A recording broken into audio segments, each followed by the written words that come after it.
ఇడ్లీలు అమ్ముతున్నావా అమ్మా? ఇడ్లీలు ఎంత? ఇడ్లీలు ఎంత అమ్మా?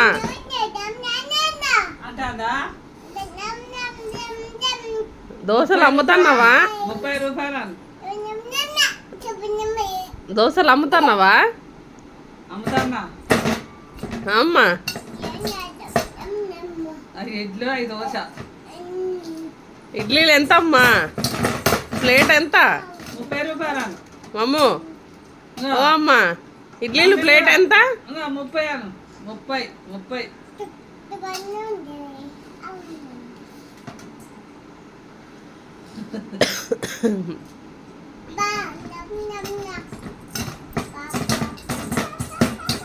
చెకిని అది పన్నీర్ చెకిని, అది అన్నం చెకిని, అది ఇడ్లీ 5 దోశ. వడాలు లేవా అమ్మ?